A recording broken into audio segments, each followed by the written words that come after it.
So I'm here with Omri Abramov, and he's going to be showing us some amazing skills he's got here, because they are amazing. Thanks, man. Thank you. I appreciate it. I'm happy to be here.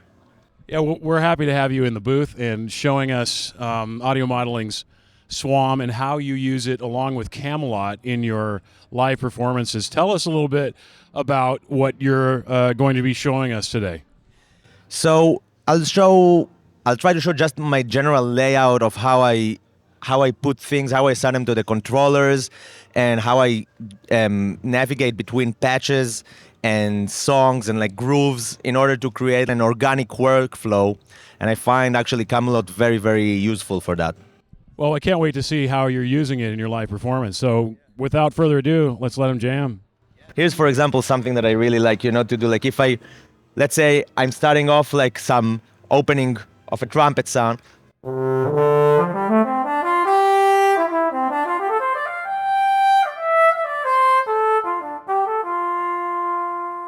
And then I want to insert a groove. So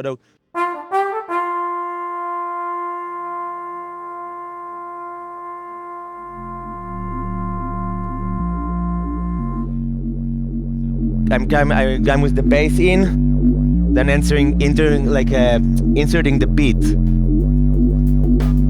And I do it here. I do it here in what you call the timeline. So you see the different layers here in the timeline. So each one of them is a sign. I want the bass to be a bit like down. Then if I want to chase some harmonies, I even have a SWAM clarinet layer that I love, that I doubled. I see if I want to have that color. Now here's something really cool. So for example, I recorded a SWAM orchestra. Check this out.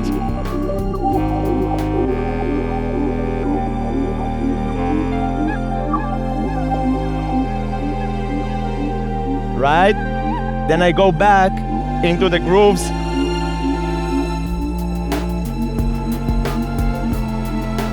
Right? And then here's something that I really love to do is to mess around with the layers. So for example, on the harmony layer, I have this like kind of pulsator, right, effect. And then I can like easily navigate to have it more. So for example, opposed to that, suddenly I do. And on the bass, for example, I have a kind of a distortion filter, right? Like here, then I want it a bit more up. And all the time, when I DJ, let's say, it put me on a DJ position. Then I can do all that, navigate between them. And then like jam.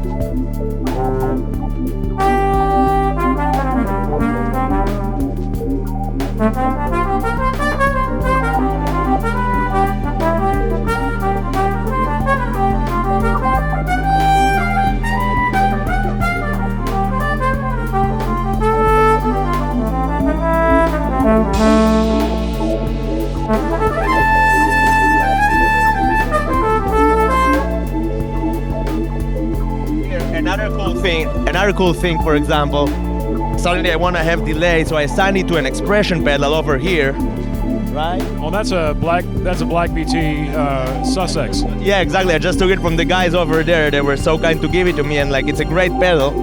And then what I do, I just control. Suddenly I want more delay, like on my sounds.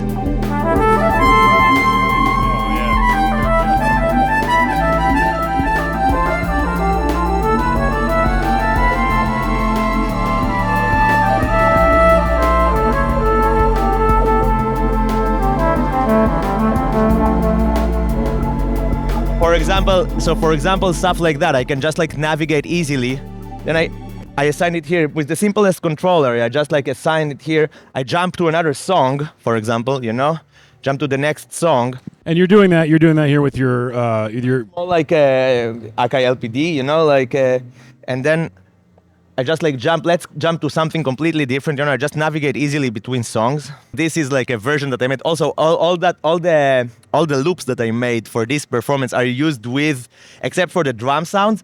All the other layers, the basses, the stuff, it's with the SWAM instruments, And I put them through some effects even sometimes to give them like a synth-like atmosphere. Wait a minute. So the bass sound that we're hearing is SWAM? Yeah, check this out. The walking bass. Check this out.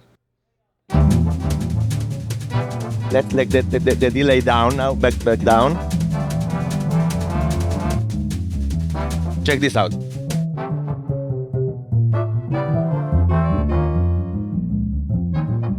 Right? That's like the SWAM double bass on a pizzicato mode.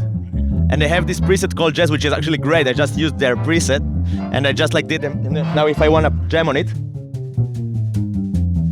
then I put, again, the trumpet sound or something. Let's put another sound. Let's put a flute.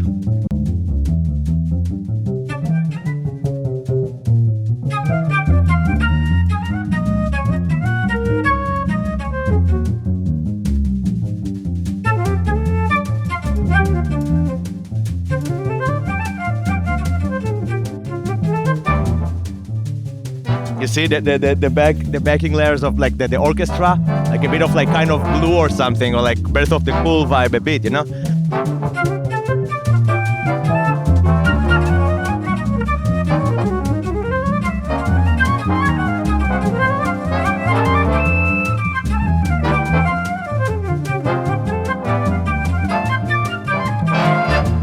Right? For example, that. Now, if we are already also like talking about this song, in that one specifically, this is Impressions, right? Like I do like, it's called Impressions, like famous one by John Coltrane. And so what I did here, I wanted to have the melody harmonized. So what I did, I run just the bass and drums here, and then I go to a preset that I made that is doing the voicing according to the harmony. And I use that using Camelot, I chose here, these options here, sorry. If I go here and I do like, and I go here, and I go here on there's like a harmony layer, harmonizer here, or like a musical scale.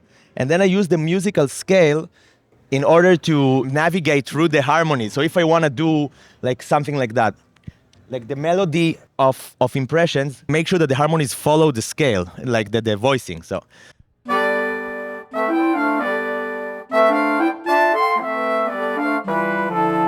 Very cool. And then I go to the other scale and to the bridge of the tune, which is another scale.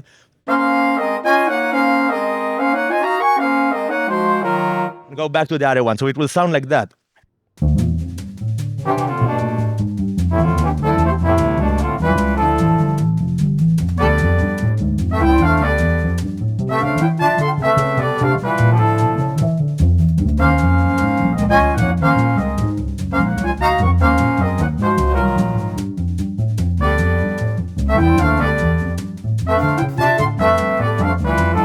And then I also did the chromatic one, this one.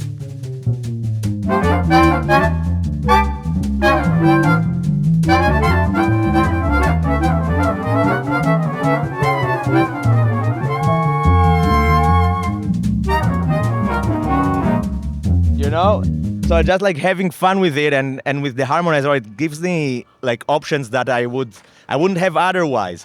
And they have also a humanizer effect here, which I really, really love. It's also in the MIDI options.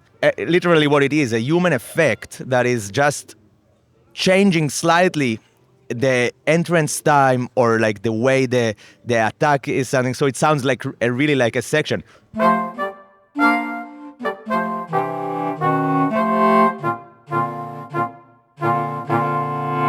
Here, the trombone is coming a bit after the drum and stuff like that. It really gives you this like vibrant, personal sound of each one.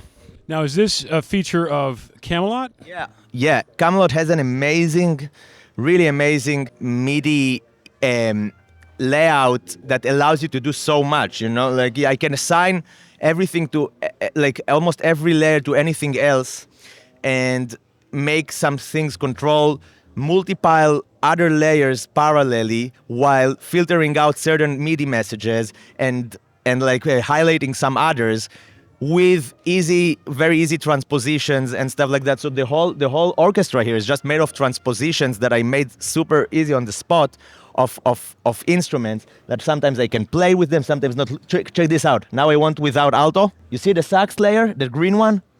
So check this out. Now it's the voicings without. Now I had the harmony layer of the sax.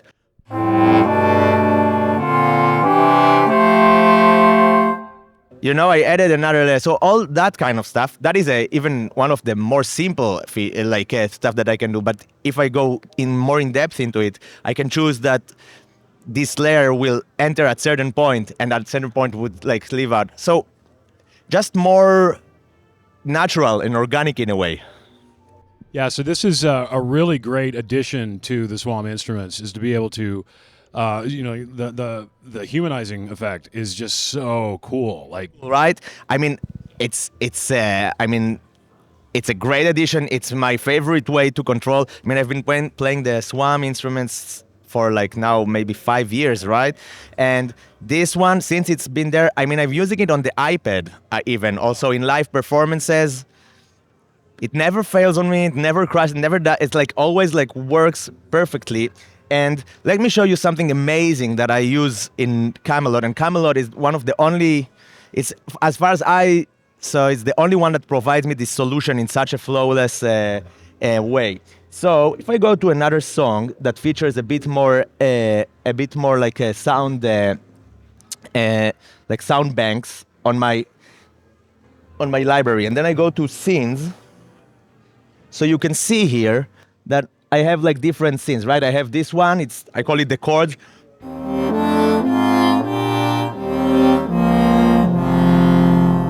And then if I want to have another sound, like say bass clarinet.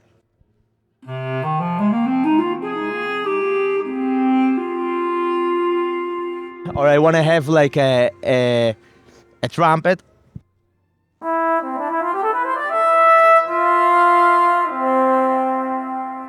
So, did you see how easy I just switched between them?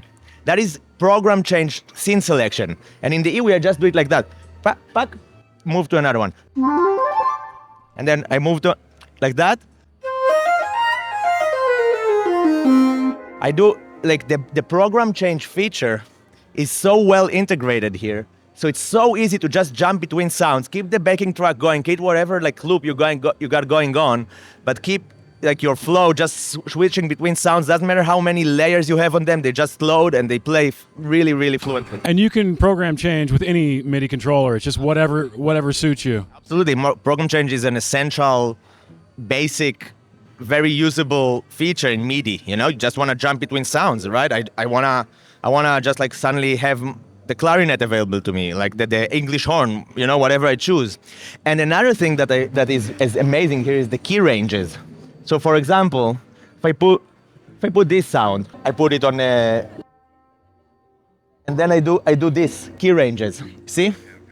Like, so you see the tuba thing is like just like until that middle E4, right? And the flugelhorn goes from the C, the E4 and up. So if I do, that's the flugelhorn, and then when I go down,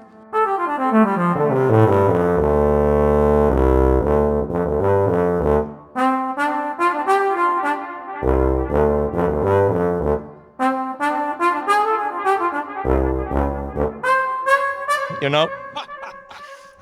That is cool. Yeah, it's super useful. That I use all the time, and it's amazing how well it just like does that. And you can also control the amount of velocity that you wanna be integrated into it. So you know, like it has more response, less response. It's really,